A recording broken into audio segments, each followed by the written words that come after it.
नमस्कार दोस्तों, मैं doctor Saurabh Jain, urologist and kidney transplant surgeon, professor and head department of urology, Gandhi medical college Bhopal.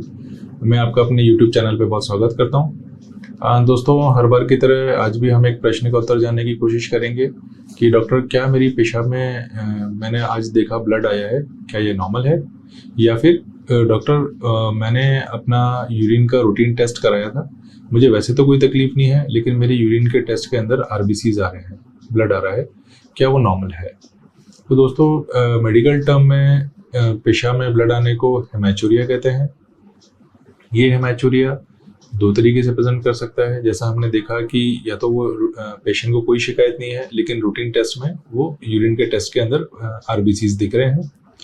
Up to 3 RBCs पर high power field को normal माना गया है, लेकिन अगर परसिस्टेंटली ये मोर देन 3 आरबीसीज पर हाई पावर फील्ड 2 से 3 सैंपल में लगातार आते जा रहे हैं, तो फिर वो माइक्रोस्कोपिक हेमेचूरिया की कैटेगरी में आ जाता है। दूसरा होता है मैक्रोस्कोपिक हेमेचूरिया, जिसमें पेशेंट को खुद देख सकता है कि मेरी यूरिन के अंदर ब्लड आ रहा है। अब ये माइक्रोस्कोपिक हेमेचूरिया 3 तरीके से प्रेजेंट कर सकता है।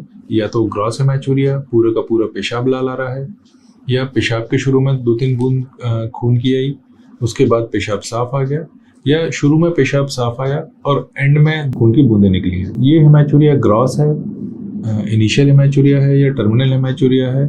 ये जानने से यूरोलॉजिस्ट को, आपके डॉक्टर को एक आइडिया मिलता है कि ये ब्लीडिंग का सोर्स क्या हो सकता है। दूसरा हेमेचूरिया जो है वो पेनफुल हो सकता है या पेनलेस हो सकता है। मतलब पेशाब में खून आना के साथ पेशेंट को या तो दर्द हो सकता है या दर्द नहीं हो सकता है। कई कंडीशंस होती हैं जिसमें पेशेंट को पेन हो सकता है, जैसे कि स्टोन हो गया, इन्फेक्शन हो गया, या कई कंडीशन होती हैं जिसमें पेशेंट को ब्लीडिंग के साथ पेन नहीं होता, जैसे कि कैंसर हो गया, प्रोस्टेट हो गया और भी दूसरी बीमारी हो गई। तो दोस्तों, आइए हम देखते हैं कि अब इस हेमेचूरिया के कॉमन कारण क्या हो सकते हैं। फर्स्ट एंड इम्पॉर्टेंट रीज़न होता है किडनी, ब्लैडर, यूरेटर या प्रोस्टेट में कैंसर होना। कोई भी पेशेंट जो कि 60 ईयर्स से ऊपर है और जो पेनलेस हेमेचूरिया, मतलब ऐसा यूरिन के अंदर ब्लड जिसमें दर्द ना हो, अगर वो प्रेजेंट करता है, और स्पेसिफिकली ऐसे पेशेंट्स जिनके साथ स्मोकिंग की हिस्ट्री हो, जो पहले स्मोक करते हो, तो अंटिल प्रूवन अदरवाइज उनको इस हेमेचूरिया का रीज़न कैंसर ही माना जाता है।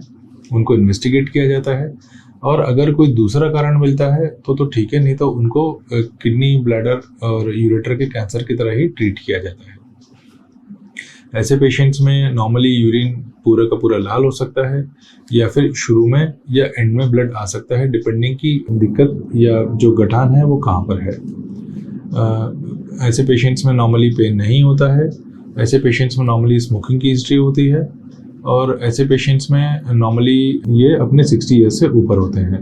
दोस्तों, दूसरा कारण हो सकता है ओल्ड एज में प्रोस्टेट, जो कि बेनाइन प्रोस्टेटिक हाइपरप्लेसिया या आम भाषा में बीपीएच जिसको बोलते हैं, वो एक कारण हो सकता है। ऐसे केसेस में पेशेंट को पेनलेस हेमेचूरिया कि बगैर दर्द के पेशाब में खून आना, उसके साथ पेशाब में रुकावट होना, जोर लगाना, धार का पतला होना, रात में पेशाब के लिए बार बार उठना, ये इत्यादि सिम्टम भी हो सकते हैं। तीसरा कारण होता है किडनी या यूरेटर के अंदर स्टोन होना।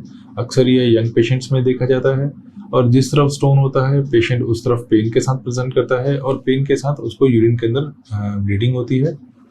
और ऐसे पेशेंट्स में यूरिन के अंदर जलन होना या पेनफुल मिक्चुरेशन, दर्द के साथ यूरिन पास करना, ये सिम्टम भी हो सकते हैं। चौथा कॉमन कारण एक यूरिन ट्रैक का इन्फेक्शन, जिसमें पेशेंट को या तो कोई बैक्टीरियल इन्फेक्शन हो जिससे कारण उसको फीवर आए, पेशाब में जलन हो, पेशाब में खून आए, पेशाब बार बार जाना पड़े, पेशाब कंट्रोल ना कर पाए, या फिर यूरिनरी ट्रैक का ट्यूबरकुलोसिस, कि पेशाब के उसमें ट्यूबरकुलोसिस का इन्फेक्शन हो यूरिनरी ट्रैक में, जिससे कारण पेशेंट को पेशाब में माइक्रोस्कोपिक हेमेचूरिया या फिर ग्रॉस हेमेचूरिया भी हो सकता है। कई बार किडनी में खेलते समय या ट्रैवलिंग के समय कोई चोट लगने से, माइनर इंजरी होने से भी किडनी के अंदर ब्लड आ सकता है, और ऐसे केसेस में अल्ट्रासाउंड करा के या सीटी करा के कंफर्म करना चाहिए कि ये कितनी गंभीर चोट है। जो पेशेंट्स ब्लड थिनर पे हैं, एंटीप्लेटलेट्स पर हैं, वारफरिन पर हैं, इकोस्प्रिन पर हैं, क्लोपिडोग्रिल पर हैं, उन पेशेंट्स को भी बगैर किसी कारण के अचानक किडनी में ब्लड आ सकता है। कई बार ऐसे पेशेंट्स जो कि बहुत स्ट्रेनस एक्सरसाइज करते हैं, कि बहुत लंबे डिस्टेंस की रनिंग कर ली है या जिम में जाके वेट बहुत ज़्यादा उठा लिया है या फिर बहुत strenuous form of weight lifting या स्विमिंग कर ली है, तो ऐसे पेशेंट्स को भी किडनी के अंदर से ब्लीडिंग हो सकती है। और ऐसे पेशेंट्स को नॉर्मली अगर इन्वेस्टिगेट करते हैं, सब कुछ नॉर्मल है, तो उनको काउंसल करते हैं और पानी ज़्यादा पीने की सलाह देते हैं और ओवर स्ट्रेनस एक्टिविटी अवॉइड करने की सलाह देते हैं। तो दोस्तों, अगर किसी को पेशाब में ब्लड आ रहा है, हेमाचूरिया हो रहा है, तो उसको क्या करना चाहिए? ऐसे पेशेंट्स को इसको गंभीरता से लेना चाहिए और तुरंत अपने नज़दीकी यूरोलॉजिस्ट को कंसल्ट करना चाहिए। आपका यूरोलॉजिस्ट आपको कुछ बेसिक टेस्ट करवाएगा, जैसे कि यूरिन का कल्चर हो गया, यूरिन रूटीन माइक्रोस्कोपी हो गया, ब्लीडिंग प्रोफाइल कराएगा, आपका एक बेसिक सोनोग्राफी कराएगा और इनके बेसिस पे अगर उसको लगता है कि फर्दर टेस्ट ज़रूरी है तो हो सकता है वो एक सीटी स्कैन करे और उसके बाद भी अगर लगता है तो सिस्टोस्कोपी करके हो सकता है बायोप्सी लेने की ज़रूरत पड़ सकती है। तो दोस्तों, हेमाचूरिया एक अंडरलाइंग बीमारी का एक सिम्टम हो सकता है और इसको हमेशा गंभीरता से लेना चाहिए, क्योंकि अक्सर मेरी ओपीडी में पेशेंट्स आते हैं जो काफ़ी एडवांस्ड कैंसर या ट्यूमर के साथ आते हैं। उनसे जब हिस्ट्री पूछी जाए कि भाई आपको पेशाब में कभी खून आया था, तो वो अक्सर यही बोलते हैं कि हाँ सर, आया तो था 6 महीने पहले या साल भर पहले एक ही बार आया था, उसके बाद दोबारा कभी नहीं आया और आके बंद हो गया, तो इसलिए हमने डॉक्टर को कभी कंसल्ट नहीं किया। और ऐसे पेशेंट्स जब तक डॉक्टर के पास पहुँचते हैं अपने सिम्टम के साथ, तब तक वो बीमारी काफ़ी एडवांस हो चुकी होती है। तो दोस्तों, मेरी आपसे यही अपील है कि आप ऐसे हेमाचूरिया के सिम्टम्स को इग्नोर ना करें और तुरंत अपने नज़दीकी यूरोलॉजिस्ट को कंसल्ट करें। जय हिंद, धन्यवाद।